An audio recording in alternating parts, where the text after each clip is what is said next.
not quite Snow White.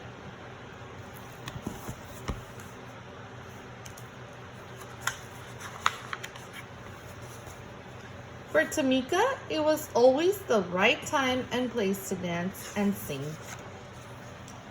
Tamika had a hip-rolling happy dance, a swayful sad dance, a stomping mad dance, and hair flicking just because she felt fabulous dance. She sang high with tweeting birds and low with croaking frogs. She always shared her love of music and movement with an audience, stuffed and unstuffed. Tamika loved the stage. It was her perfect place. She was the star of every show. She had been a cucumber, a space cowgirl, a dinosaur, and her favorite part, a singing mermaid. On stage, Tamika felt like she could be anything or anyone she wanted to be. But she had never been a princess. Now she would finally have her chance. Auditions tomorrow. Tamika was so excited that she went to both days of auditions for the Snow White musical.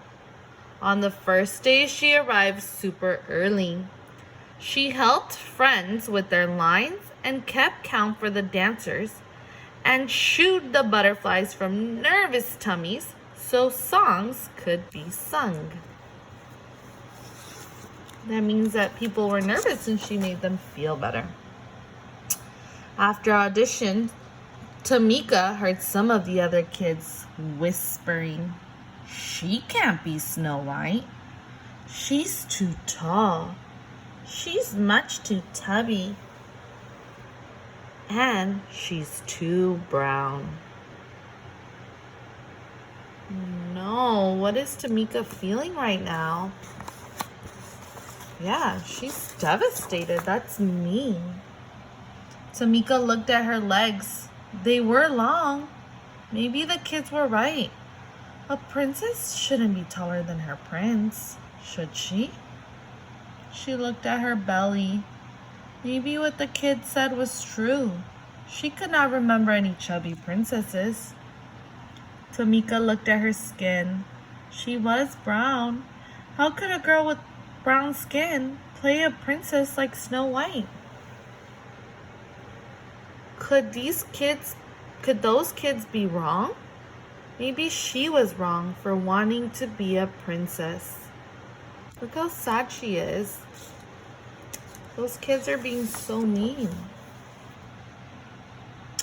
Tamika slouched and sucked in her belly. She tried pulling down her sleeves, but there was no getting around being brown. For the first time, she didn't feel like dancing or singing. Poor Tamika. At dinner, Tamika didn't tap her feet or clang rhythms with her spoon. "Is something wrong?" asked her mom. "The other kids said I'm too tall, too chubby, and too brown. I'm not right for Snow White," said Tamika. "You've got it all wrong," Mom said. "You are tall enough, chubby enough, and brown enough to be a perfect princess."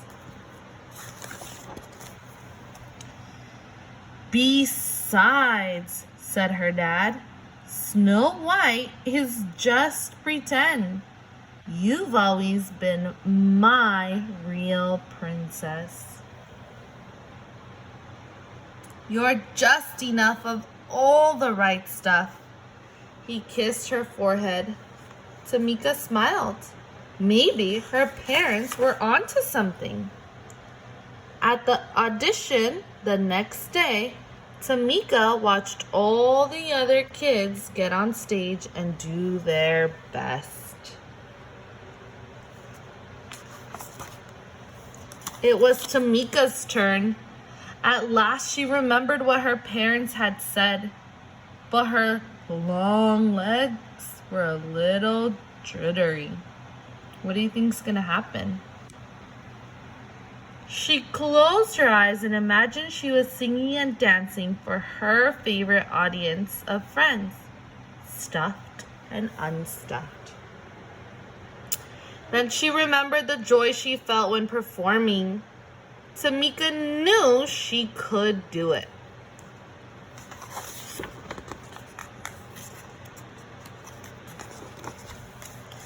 And she did. She shone like the star she was.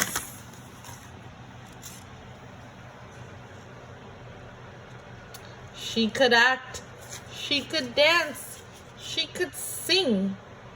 She loved herself as much as she loved music and movement. How did her parents help her?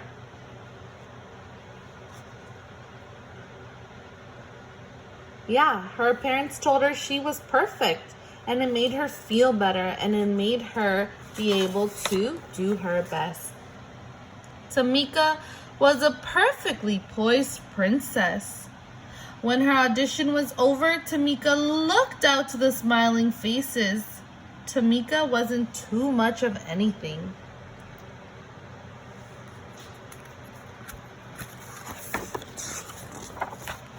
Maybe she was just enough of all the right things. The end. Now, this is one of my favorite books because, sometimes there's people who are not that nice to us, and sometimes there's people who tell us mean things, and we just have to remember who we are and that who we are is perfect. We're all special in our own way, just like Tamika, and it's important that you remember that all the time. Your teachers love you just the way you are. Have a good day.